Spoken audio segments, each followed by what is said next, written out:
Hi all, welcome to Shaz world. അപ്പോൾ നമ്മളിന്ന് Kerala to Bangalore ഒരു റോഡ് ട്രിപ്പാണ് കാണിക്കാനായിട്ട് പോകുന്നത്. പിന്നെ അടുത്ത വിശേഷങ്ങളും എല്ലാം.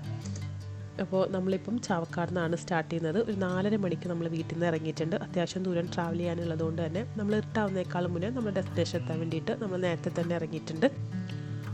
അപ്പോൾ ഒരു 7:30-8 മണിയൊക്കെ ആ സമയം ആവാറായപ്പോൾ നമ്മളിപ്പോൾ ഒന്ന് ചായ കുടിക്കാനായിട്ട് ശരവരാംഭവനിലാണ് നിർത്തിയിട്ടുള്ളത്.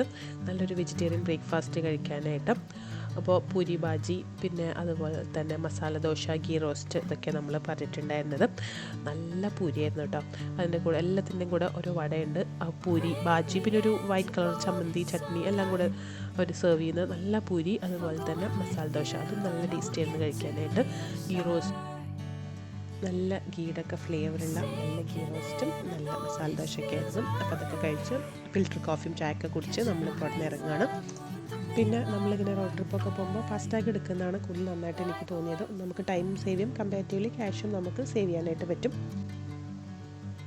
പിന്നെ സൈഡിലായിട്ട് കാണുന്നത് വിൻഡ് മില്ലുണ്ടല്ലോ, അതിൻ്റെ ലീഫാണ്. അതിങ്ങനെ ഫിക്സ് ചെയ്യാനായിട്ട് വണ്ടിയിൽ കൊണ്ടുപോകുന്നതാണ്. പിന്നെ ഈ തമിഴ്നാട് ഭാഗത്തൊക്കെ എത്തുമ്പോഴല്ലോ നല്ല ഭംഗിയുള്ള ഈ അമ്പലങ്ങളൊക്കെ പോലെ കാണാനുണ്ട്. പിന്നെ ഞാൻ ഫുള്ളായിട്ട് റോഡ് വീഡിയോ എടുത്ത് നിങ്ങളെ ബോറടിപ്പിക്കണില്ല. ഈ ബാംഗ്ലൂരൊക്കെ എത്തിയതിന് ശേഷം ഞാൻ ബാക്കി വീഡിയോസൊക്കെ ചെയ്യാം. നമ്മൾ ഒരു വൈകിട്ടായപ്പോഴേക്കും ബാംഗ്ലൂർ എത്തിയിട്ടുണ്ടായിരുന്നു. ഒരു 5 മണിയൊക്കെ ആയപ്പോഴേക്കും. അതിനിടയിൽ നമ്മൾ ലഞ്ചൊക്കെ കഴിച്ചിട്ടുണ്ടായിരുന്നു. അതൊന്നും ഞാൻ വീഡിയോ ചെയ്തിട്ടില്ല, നല്ല ടയർഡായിരുന്നു. അതുകൊണ്ട് തന്നെ റൂമിലെത്തി കുറച്ച് ടൈം റെസ്റ്റൊക്കെ എടുത്ത് നമ്മളിപ്പോൾ ഡിന്നർ കഴിക്കാനായിട്ട് റൂമിൽ നിന്ന് ഇറങ്ങിയതാണ്. റൂമിൻ്റെ വീഡിയോ ഒക്കെ ഞാൻ പിന്നെ ചെയ്യാം കേട്ടോ. സുൽത്താൻസ് ഓഫ് സ്പൈസ് എന്ന് പറഞ്ഞ ഒരു റെസ്റ്റോറൻറ്റിലാണ് നമ്മൾ വന്നിട്ടുള്ളത്. നല്ലൊരു ആംബിയൻസിലിരുന്ന് ലൈറ്റായിട്ട് എന്തെങ്കിലും കഴിക്കാമെന്ന് ഉദ്ദേശിക്കുന്നുള്ളൂ. പിന്നെ ഇത് വെൽക്കം ഡ്രിങ്ക് ഉണ്ടല്ലോ, ഇത് ഒരു സ്പൈസി ആയിട്ട് രസമൊക്കെ പോലെ ഇരിക്കും കേട്ടോ. പിന്നെ സൈഡായിട്ട് ഇങ്ങനെ കുറച്ച് സാധനങ്ങളൊക്കെ കൊണ്ടുവന്ന് വെച്ചിട്ടുണ്ട്. ഇത് കുറച്ച് എരിവും മധുരമൊക്കെ ആയിട്ടുള്ളതാണ്. മിൻറ്റ് ചട്നി, അങ്ങനെ കുറച്ച് സാധനങ്ങളൊക്കെ കൊണ്ടുവന്നിട്ടുണ്ട്. നല്ല ആംബിയൻസ് ആണ് ഇവിടെ. നല്ല കാമായിട്ട് ഇരുന്ന് ഫുഡ് കഴിക്കാൻ പറ്റിയ നല്ലൊരു സ്പോട്ടാണ്. അപ്പോൾ നമ്മളിപ്പോൾ ഇന്നിവിടെ ഓർഡർ ചെയ്തിട്ടുള്ളത് ബട്ടർ ഗാർലിക് പ്രോൺസും ബട്ടർ നാനും പിന്നെ ബട്ടർ റൊട്ടിയാണ്. ഈ ബട്ടർ ഗാർലിക് പ്രോൺസും ബട്ടർ നാനും കൊണ്ടുള്ള നല്ല അടിപൊളി കോമ്പിനേഷനാണ് കേട്ടോ. ബട്ടർ റൊട്ടിനേക്കാളും കൂടുതൽ എനിക്ക് ഇഷ്ടപ്പെട്ടത് ബട്ടർ നാനാണ്. ബട്ടർ നാൻ ഇതും കൂടെ നല്ല സൂപ്പറായിട്ട് ചേരുന്നുണ്ട്. അപ്പോൾ ഇനി ഇത് കഴിച്ചിട്ട് നമുക്കൊരു സ്വീറ്റ് കഴിക്കാനും കൂടി പോകണം. ത്രിവേണി എന്നതിൻ്റെ പേര്. ബട്ടർ ഗുൽക്കണ്ട്, അതുപോലെ ഐസ്ക്രീമൊക്കെ ചേർന്നിട്ടുള്ള ഒരു സ്പെഷ്യൽ സ്വീറ്റ്. അപ്പോൾ അതും കൂടെ കഴിച്ചിട്ടേ നമ്മൾ റൂമിൽ പോകുള്ളൂ.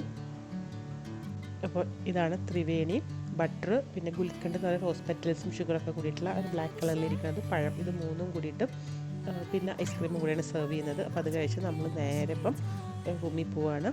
സുഖമായിട്ട് കിടന്ന് ഉറങ്ങണം. അത് കഴിഞ്ഞ് നാളെ രാവിലെ എഴുന്നേറ്റ് ബ്രേക്ക്ഫാസ്റ്റൊക്കെ കഴിക്കാൻ പോകണം. അപ്പോൾ ആ വിശേഷങ്ങളൊക്കെ ആയിട്ട് നാളെ രാവിലെ കാണാം. അപ്പോൾ രാവിലെ എഴുന്നേറ്റ് നമ്മളിപ്പോൾ ബ്രേക്ക്ഫാസ്റ്റ് കഴിക്കാനായിട്ട് പോവാണ്. ഇവിടെ വന്നു കഴിഞ്ഞാൽ ബാംഗ്ലൂർ വന്നാൽ മസ്റ്റായിട്ട് വിസിറ്റ് ചെയ്യേണ്ട ഒരു ബ്രേക്ക്ഫാസ്റ്റ് സ്പോട്ടാണിത്, MTR. അവിടെയാണ് നമ്മളിപ്പോൾ ബ്രേക്ക്ഫാസ്റ്റ് കഴിക്കാൻ പോകുന്നത്. 1924 അവരുടെ ഫസ്റ്റ് ബ്രാഞ്ച് ലാൽബാഗിൽ സ്റ്റാർട്ട് ചെയ്ത് ഇതിപ്പം ഏകദേശം 100 വർഷത്തോളമായി. ഇപ്പോൾ അവർക്ക് പല സ്ഥലങ്ങളിലായിട്ട് ഒരുപാട് ബ്രാഞ്ചസ് ഉണ്ട്. നമ്മളിപ്പോൾ താമസിക്കുന്നത് കോർമംഗലയിലാണ്. എനിക്ക് ഈ ഒരു ഏരിയ ഭയങ്കര ഇഷ്ടമായിട്ടോ. നല്ല കാമായിട്ട് നിറച്ച് മരങ്ങളൊക്കെ ആയിട്ട് നല്ല പ്ലസൻ്റ് ആയിട്ടുള്ള സ്ഥലമാണിത്. അപ്പോൾ നമ്മൾ MTR എത്തിയിട്ടുണ്ട് ബ്രേക്ക്ഫാസ്റ്റ് കഴിക്കാനായിട്ട്. അപ്പോൾ ഇവരുടെ ഫേമസ് ആയിട്ടുള്ള കുറച്ച് സാധനങ്ങൾ നമ്മൾ പറഞ്ഞിട്ടുണ്ട്. ഇവരുടെ ഒരു ഗീ ദോശ, ബട്ടർ ദോശ, പിന്നെ ദോശയാണ്. പിന്നെ കാരാബാത്തും കേസരി ബാത്തും. ഞാൻ എൻ്റെ ലൈഫിൽ ഫസ്റ്റ് ടൈമായിരുന്നു കേട്ടോ ഈ ഒരു കാരാബാത്ത് കഴിക്കുന്നത്. ഭയങ്കര ടേസ്റ്റായിരുന്നു. ഇപ്പോഴും ഞാൻ ഈ വോയിസ് ചെയ്തുകൊണ്ടിരിക്കുമ്പോൾ എൻ്റെ വയല ആ ഒരു ടേസ്റ്റ് ഉണ്ട്. ഇതിൻ്റെ കൂടെ ഉള്ള ഈ ഒരു ചട്നി ഉണ്ടല്ലോ, ഇതും കൂടെ കൂട്ടി കഴിക്കാൻ നല്ല ടേസ്റ്റ് ഉണ്ട്. ഫസ്റ്റ് കണ്ടപ്പോൾ ഞാൻ ഇതെന്തൊരു ഉപ്മാവ് പോലെ എനിക്ക് തോന്നിയത്, പക്ഷേ ഉണ്ടല്ലോ ഭയങ്കര ടേസ്റ്റാണ് അത് കഴിക്കാൻ. പിന്നെ കേസരി ബാത്ത് എന്ന് പറഞ്ഞാൽ ഇച്ചിരി സ്വീറ്റായിട്ട് നമ്മൾ റവ കേസരിയൊക്കെ പോലെ ഇരിക്കുന്നത്. പിന്നെ ഇവരുടെ ദോശ, ഒരു ബട്ടർ ദോശ, പിന്നെ ഒരു ബെന്നെ ദോശ. ബട്ടർ ദോശ എന്ന് പറഞ്ഞാൽ ഈ ബെന്നെ ദോശയുടെ മേലെ ബട്ടറൊക്കെ വെച്ചിട്ടുള്ളതാണ്. പിന്നെ ഇവിടുത്തെ ഒരു സ്പെഷ്യൽ മസാല ദോശ. ഇത് എല്ലാം നല്ല ടേസ്റ്റായിട്ടോ. നല്ല കുറച്ച് കട്ടിക്കാണ് ഇരിക്കുന്നത്, പക്ഷെ നല്ല ക്രിസ്പി ആയിട്ടുള്ള നല്ല ടേസ്റ്റി ആയിട്ടുള്ള ദോശ. പിന്നെ ഈ ഗീ ദോശ, അതിൻ്റെ കൂടെ ഒരു ചെറിയൊരു പാത്രത്തിൽ കുറച്ച് ഗീയും കൂടെയാണ് അവർ സെർവ് ചെയ്യുന്നത്. ആ ഗീ എടുത്തിട്ട് ആ ദോശയുടെ മേലെ ഒഴിച്ച് കഴിക്കാണ്ടല്ലോ ഭയങ്കര നല്ല അടിപൊളി ടേസ്റ്റാട്ടോ. ഞാനിവിടെ നമ്മൾ ഓർഡർ ചെയ്ത എല്ലാ സാധനങ്ങളും നല്ല ടേസ്റ്റായിരുന്നു. വെറുതെ അല്ല ഈ ഒരു റെസ്റ്റോറൻറ്റ് ഇത്രയും വർഷത്തോളമായിട്ടും ഇതുപോലെ നിൽക്കുന്നതെന്ന് എനിക്ക് മനസ്സിലായി. അപ്പോൾ ഇവിടുന്ന് ബ്രേക്ക്ഫാസ്റ്റൊക്കെ കഴിച്ച് നമ്മളിനി നമ്മുടെ ഒരു അടുത്ത ഡെസ്റ്റിനേഷനിൽ പോവാണ്. Lalbagh botanical garden. ബാംഗ്ലൂർ വന്നു കഴിഞ്ഞാൽ നമ്മൾ വിസിറ്റ് ചെയ്യേണ്ട ഒരു സ്പോട്ടാണ്. എപ്പോഴും നമ്മൾ രാവിലെ സമയത്ത് ഇവിടെ പോകുന്നതാണ് കൂടുതൽ നല്ലത്.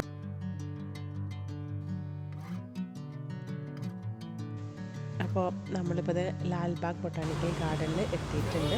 നല്ലൊരു ക്ലൈമറ്റാണ്, പക്ഷെ നല്ല കാറ്റൊക്കെ ഉണ്ടായിരുന്നു. ഇവിടെ എൻട്രി ഫീ ഉണ്ട്. അഡൾട്ട്സിന് 50 രൂപയും കുട്ടികൾക്ക് 20 രൂപയാണ് റേറ്റ് വരുന്നത്. ഒരുപാട് മരങ്ങളൊക്കെ ഉള്ളതുകൊണ്ട് തന്നെ രാവിലെ സമയത്ത് വരുമ്പോൾ ആ ഒരു കിളികളുടെ സൗണ്ടും ഒക്കെ ആയിട്ട് നമുക്ക് ഇവിടെ ഇങ്ങനെ നടക്കാൻ നല്ല രസമാണ്. 1800ഓളം സ്പീഷീസ് ഓഫ് പ്ലാന്റ്സ് അവിടെ ഉണ്ട്. 240 ഏക്കേഴ്സോളം ആ ഒരു ലാൻഡ് ഉള്ളതുകൊണ്ട് തന്നെ നമുക്ക് അത്യാവശ്യം ടൈം അവിടെ സ്പെൻഡ് ചെയ്യാനായിട്ട് പറ്റും.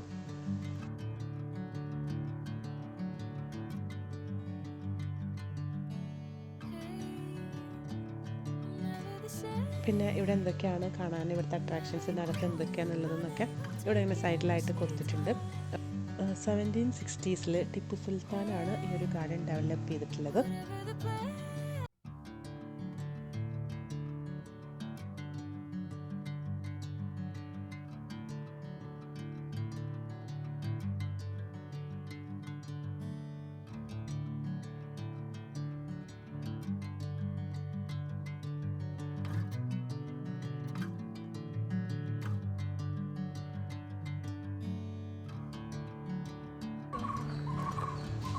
പിന്നെ ഇവിടുത്തെ അട്രാക്ഷൻസിൽ ഒന്നാണ് ഈ ഒരു പീജിയൻ ഹൗസ്. ഇതിൽ 100ഓളം ഹോളുകളുണ്ട്. അതിനകത്ത് 200ഓളം പീജിയൻസിനെ അക്കോമഡേറ്റ് ചെയ്യാനും പറ്റും. 1760s മെസ്സേജൊക്കെ സെൻഡ് ചെയ്യുന്നത് ഇതുവഴിയാണ്. പിന്നെ അടുത്തൊരു സംഭവമാണ് ഇവിടുത്തെ ഒരു കാക്ടി ഹൗസ് എന്ന് പറഞ്ഞിട്ട്. ഇവിടെ പല ടൈപ്പ് പ്ലാന്റ്സ് ഉണ്ട്. പിന്നെ അതിനകത്തായിട്ട് പല ടൈപ്പ് കാക്ടസ് പ്ലാന്റ്സ് ഉണ്ട്. പല വെറൈറ്റിയുള്ള കാക്ടസ് പ്ലാന്റ്സ് നമുക്ക് അതിനകത്ത് കാണാനായിട്ട് പറ്റും.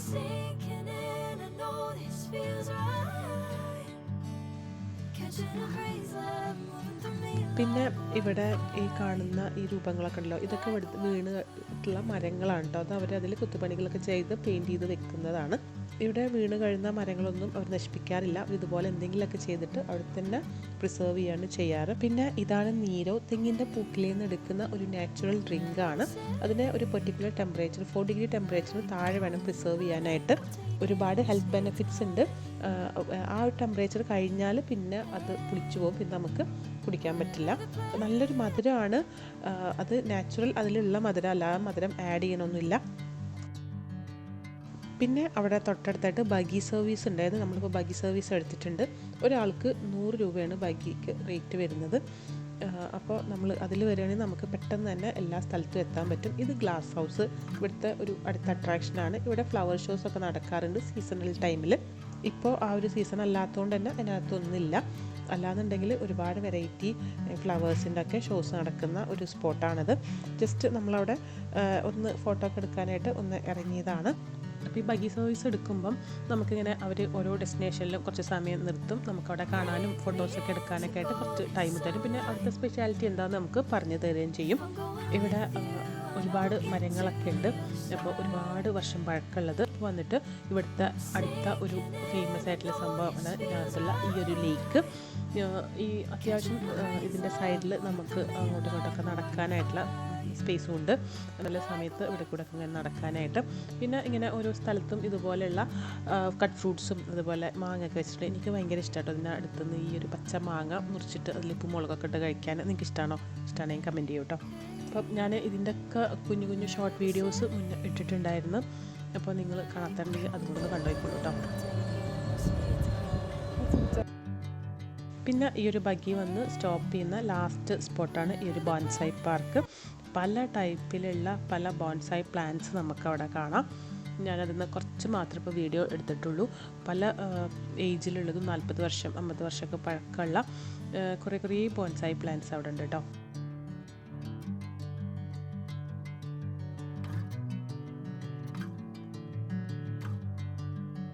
പിന്നെ ഞാൻ നേരത്തെ പറഞ്ഞ പോലെ ഇവിടെ കുറേ വർഷങ്ങളോളം പഴക്കമുള്ള മരങ്ങളുണ്ട്. ചിലപ്പോൾ അല്ല കാറ്റായിട്ടോ അല്ലെങ്കിൽ എന്തെങ്കിലുമൊക്കെ ആയിട്ട് വീഴുന്ന ആ മരങ്ങൾ ഇവിടെയാണ് വെച്ചിട്ട് ഇതുപോലെ ഓരോ കുത്തുപണികളൊക്കെ ചെയ്യുന്നത്. എന്നിട്ട് ഇത് പെയിൻറ്റിംഗ് ഒക്കെ ചെയ്തിട്ട് ഈ ഒരു ഗാർഡനകത്ത് തന്നെ നേരത്തെ ഞാൻ കാണിച്ചല്ലോ അതുപോലെ പെയിൻറ്റിങ്സ് ഒക്കെ ചെയ്ത് പ്രിസർവ് ചെയ്യും. ഇപ്പോൾ ഇവിടെ വെച്ചാണ് അവരതൊക്കെ ചെയ്യുന്നത് കേട്ടോ. അപ്പോൾ അത് കഴിഞ്ഞ് നമ്മൾ നേരെ ലഞ്ച് കഴിക്കാനായിട്ട് വന്നിട്ടുണ്ട്. നല്ലൊരു ആന്ധ്ര ഫുഡ് കഴിക്കാനാണ് നമ്മൾ വന്നിട്ടുള്ളത്. ഇവിടുത്തെ ആന്ധ്ര മീൽസ് ഭയങ്കര ഫേമസ് ആണ്. അതുപോലെ തന്നെ ആന്ധ്ര സ്റ്റൈല് ബിരിയാണി നമ്മൾ പറഞ്ഞിട്ടുണ്ട്.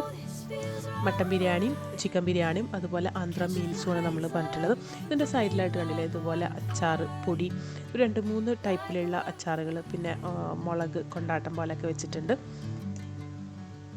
അപ്പോൾ നമ്മളിപ്പോൾ ഇന്ന് മീൽസും അതുപോലെ ബിരിയാണിയാണ് പറഞ്ഞിട്ടുള്ളത്. ഉച്ച സമയമായതുകൊണ്ട് തന്നെ ആന്ധ്ര മീൽസിൽ നല്ല കട്ടി തൈര്, അതുപോലെ രസം, പിന്നെ സാമ്പാർ, പിന്നെ ഒരു സ്വീറ്റ് ഉണ്ട് കേട്ടോ. പിന്നെ നല്ല പരിപ്പൊരു കറി, നമ്മളെ പരിപ്പ് കറി പോലെ നല്ല വേറൊരു ടേസ്റ്റാണ്. പിന്നെ ബിരിയാണി ആണെങ്കിൽ നല്ല ലോങ് റൈസിലുള്ള ബിരിയാണി കേട്ടോ. ഈ മീൽസ് നല്ല ടേസ്റ്റ് ഉണ്ടായിരുന്നു. ബിരിയാണി നല്ല അടിപൊളി ബിരിയാണി ആയിരുന്നു കേട്ടോ. അപ്പോൾ ലൊക്കേഷൻ വരുന്നത് ബാംഗ്ലൂരിലുള്ള നാഗാർജുന ആന്ധ്ര സ്റ്റൈൽ റെസ്റ്റോറൻ്റാണ്. ഞാൻ ഇതിൻ്റെയൊക്കെ ഷോർട്ട് വീഡിയോ ചെയ്തിട്ടുണ്ട്. അപ്പോൾ ബാംഗ്ലൂർ വരികയാണെങ്കിൽ നിങ്ങൾ എന്തായാലും ഇവിടെ ഒന്ന് വിസിറ്റ് ചെയ്തോളൂ കേട്ടോ. ഈ നാഗാർജുനയിൽ അവിടുത്തെ മീൽസൊക്കെ നല്ല ടേസ്റ്റ് ആയിരുന്നു. പിന്നെ അടുത്ത നമ്മുടെ ഡെസ്റ്റിനേഷനാണ് കബൺ പാർക്ക്. ഇവിടെ വരികയാണെങ്കിൽ 1-2 സ്ഥലങ്ങൾ നമുക്ക് ഇതിനകത്ത് കാണാനായിട്ടുണ്ട്. അപ്പോൾ വണ്ടി ഇവിടെ പാർക്കിങ്ങിന് എന്തോ ഒരു ചെറിയൊരു ഫീ ഉണ്ട്. അത് കഴിഞ്ഞിട്ട് നമുക്ക് നേരെ പാർക്കിലേക്ക് നമ്മൾ ഫസ്റ്റ് എൻട്രി ചെയ്യുന്നത്. അവിടെ കുട്ടികൾക്കും വലിയവർക്കൊക്കെ നമുക്ക് ഒരുപോലെ എൻജോയ് ചെയ്യാൻ പറ്റുന്ന സംഭവമാണ് അവിടുത്തെ ഒരു ടോയ് ട്രെയിൻ. അപ്പോൾ നമ്മൾ ആദ്യം തന്നെ എൻട്രൻസ് തന്നെ അതിൻ്റെ ടിക്കറ്റ് എടുത്തിട്ടുണ്ട്. എന്നിട്ട് നമ്മൾ ട്രെയിനിൽ കയറുകയാണ്. ടോയ് ട്രെയിൻ എന്ന് പേരാണെങ്കിലും അതിൽ വലിയവരും കുട്ടികളൊക്കെ ഒരുപോലെ കയറുന്നുണ്ട്. ഈ ഒരു പാർക്കിൻ്റെ ഒരുവിധം എല്ലാ ഏരിയാസും നമുക്കിതിൽ ചുറ്റിക്കറങ്ങി കാണാനായിട്ട് പറ്റും കേട്ടോ.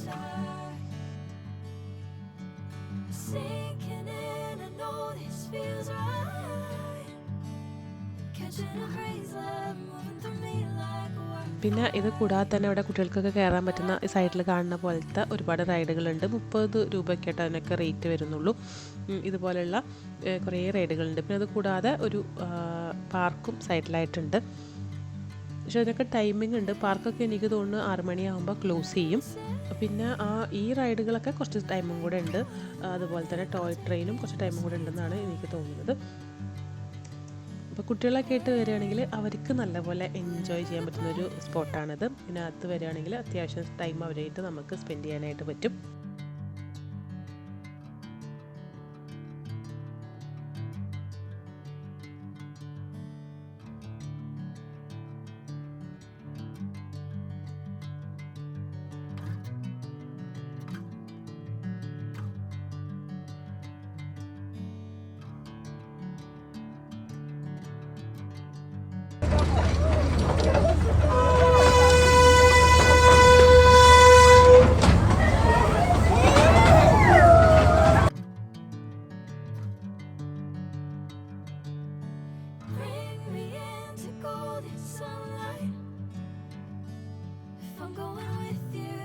അപ്പോൾ അത് കഴിഞ്ഞതിനകത്തുള്ള ഇതുപോലെ കുറച്ച് റൈഡുകളിലൊക്കെ കുട്ടികളെ നമ്മൾ കയറ്റിയിട്ടുണ്ട്. ഇതൊക്കെ ഓരോന്നിനും പെർ ഹെഡ് എനിക്ക് തോന്നുന്നു 30 രൂപ 40 രൂപയൊക്കെ റേറ്റ് വരുന്നുള്ളൂ.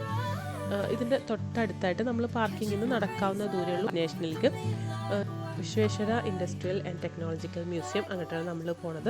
100 രൂപയാണ് ഒരാളെ എൻട്രി ഫീ വരുന്നത്. പക്ഷെ നമ്മളവിടെ എത്തുമ്പോൾ ഒരു 6 മണിയൊക്കെ ആയിട്ടുണ്ടായിരുന്നു. 5 മണിക്കാണ് ലാസ്റ്റ് ബാച്ച് എൻട്രി ചെയ്യുന്നത്. അതുകൊണ്ട് നമുക്കത് കാണാൻ പറ്റിയില്ല. നമ്മൾ അടുത്ത ദിവസം വരാമെന്ന് വിചാരിച്ചിട്ട് അത് തിരിച്ചു പോരുകയാണ്. അപ്പോൾ ഈ ഒരു വീഡിയോ അത്യാവശ്യം ലെങ്തി ആയിട്ടുണ്ട്. അതുകൊണ്ട് ഞാനിപ്പോൾ തൽക്കാലം അവസാനിപ്പിക്കുകയാണ്. ബാക്കി അടുത്ത ബാംഗ്ലൂർ വിശേഷങ്ങളൊക്കെ ആയിട്ട് നമുക്ക് അടുത്ത വീഡിയോയിൽ കാണാം. അതുവരേക്കും ബൈ.